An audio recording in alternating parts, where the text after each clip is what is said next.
Okay mga kanoisy, next video. Peke rin mga papeles. So sinong hindi mababahala dyan? Tapos may nahuli pang People's Liberation Army China sa Taguig. Grabe. Armado lang naman to ng matataas na kalibre ng Yan armas. ang sabi ko. Mahigpit tuloy na papaimbestigahan to ng National Security Council. So kumusta mga kanoisy? Welcome back sa ating YouTube channel. So ngayong araw, syempre update na naman tayo mula kay Melb's Castle. Patungkol ito sa mga Chinese spies na natagpuan nga dun sa Maynila daw or sa Cagayan. So yan yung panonoorin natin ngayon men kasi sobrang seryoso ng usaping ito men, which is nakakalungkot talaga kasi bakit tayo ganun-ganun lang na nalulusutan men? Imposibleng walang protector tong mga to Bakit sobrang smooth lang ng paglipat nila dito? So yan yung panonoorin natin. Meron to pamagat na kakapasok lang na balita, spy ng China na pag-alamang Chinese military, nakakabahala, AFP na alarma na. So yun, bago natin simulan, Melb's Castle, supportahan nyo yan. Tapos syempre kung trip nyo ng mga ganitong reaction video may kasama kayo manood, huwag nyo na rin kalimutan supportahan yung YouTube channel natin, Pilipinoisy. So di na natin ito patatagalin pa, pagkaagawin pa ng China. Again, ang title ng video ito, kakapasok lang na balita, spy ng China na pag-alamang Chinese military, nakakabahala, AFP na alarma na. So like, comment, share, subscribe, start. Sobrang nakakabahala ang balitang ito. People's Liberation Army ng China pinaghihinalaang nakapasok na sa Pilipinas. Grabe. Ang buong pag-akala ng AFP sa West Philippine Sea unang aatake ang China. Mali ata tayong lahat ng iniisip. Nako. Mukhang Luzon ang unang pupuntiryahin ng Chinese Army. Grabe Sobrang sad talaga men kung bakit nakakalusot to. Sino kayang nagpalusot nito? Dahil ang totoo, nandito na talaga sila sa ating bansa. Marami pa nga tayong hindi nalalaman. Matapos kasing magtala ng 4,000 Chinese national na estudyante raw sa Cagayan, ngayon na pag-alaman na hindi ito totoo. Ang 4,000 Chinese dyan, ilang daan lang pala ang tunay na mag-aaral. Grabe, so ano yung mahigit 3,000 mga Chinese? Ang nakakatakot dyan kung para silang mga agent or mga mga eksperto na or may mga karanasan na sa digmaan min. Like yun yung isa sa nakakatakot din May nakita nga akong balita min na may armas pa. Tapos yung armas ay registered sa China. So ang malaking tanong dito, paano yun nakalusot min? Tuloy. Mga militar ng China, peke rin mga papeles. So sinong hindi mababahala dyan? Tapos may nahuli pang People's Liberation Army China sa Taguig. Grabe. Armado lang naman to ng matataas na kalibre ng yan ang sabi ko. Mahigpit tuloy na papaimbestigahan to ng National Security Council. Records of the Bureau of Immigration, di ba? Hindi naman ganun kadami supposedly, no? Daan lang yung supposedly mga kabataan na mainland Chinese students na nandun. Grabe. Ngunit according to intelligence reports also that we have seen and others who have investigated this, libo-libo nga daw. No? So, grabe. Libo-libo. Anyari sa immigration, men? Bakit kapag tayo, Pilipino, lumalabas ng bansa, sobrang stricto? Na-offload pa. Tapos kung dito, papasukan tayo ng mga spy, ang dali-dali lang. Like, what the heck? Tuloy. This is something that is currently being investigated now. Ngayong araw, Lunes, gagawin ang pinakamalaking balikatan exercises. Posibleng mag-spy dito ang mga Chinese. Tama. Lalo na't 2 malalaking US military base ang nasa Cagayan. Dito hirap isipin na mag-aral lang ang mga ito. Napakadaming prestiyosong universidad sa Maynila. Tapos pipiliin nila yung lugar na may EDCA sites. Grabe, no? Species talaga, di ba? Tapos poprotektahan yan ng mga di umano'y pro-China na kesyo ganyan, kesyo ganto. Tapos sisisihin pa nila na naglalagay kayo kasi ng mga EDCA sites dyan. Like, men! Nag-iisip pa kayo, men? Tuloy. Alarming na kasi dito nangyari na all over makikita mo may mga Chinese students dito. Grabe. Na pag tuwing may papasukan daw na mga establishment dito, may mga makikita ka. Early Chinese daw ang nag-enroll. About 4,600 nga ang sinasabi. Pinagtanggol naman ng mayor ng Cagayan ang Chinese students. Hindi lang naman mayor, pati naman governor, Legit daw na mag-aaral ang mga ito. Sinisiraan lang daw ang Cagayan at maaaring bumagsak ekonomiya ng probinsya dahil dito. Ha? Ni minsan men, hindi pumasok sa isip namin na siraan yung Cagayan. Part din naman yan ng Pilipinas Gusto nga naming agawin yung WPS or bawiin yung WPS eh. Tapos kagayan sisiraan namin.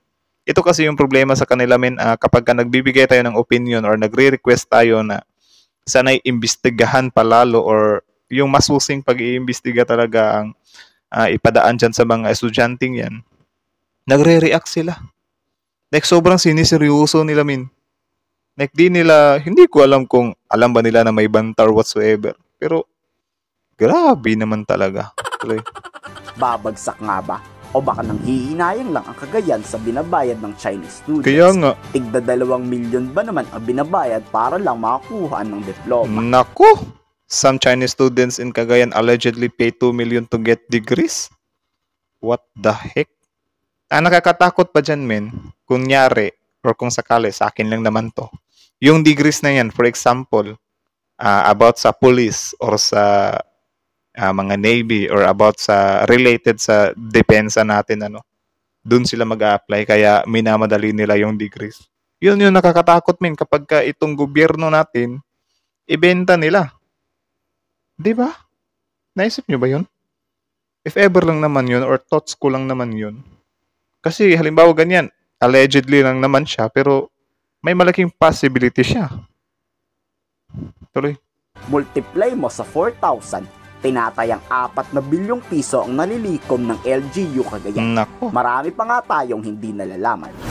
Sa mga eskwelahan who work so hard to achieve what credibility they have now. You're very, very disappointed by what has come out. Kasi we've been fighting so hard to promote.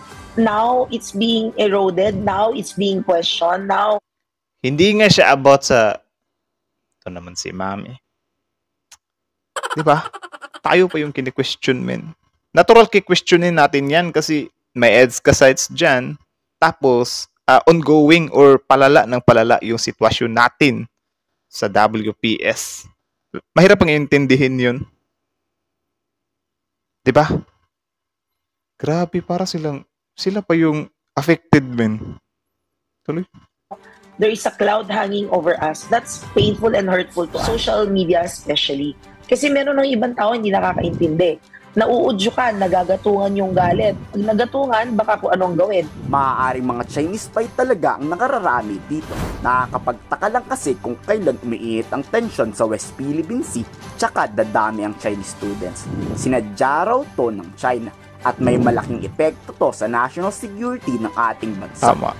They arrive in waves, no? Ito na, pati Dati-dati expert. naman, hindi ganun, no? Although we've seen Chinese and other nationals in Cagayan Valley, but it's not like this. It's a phenomenon.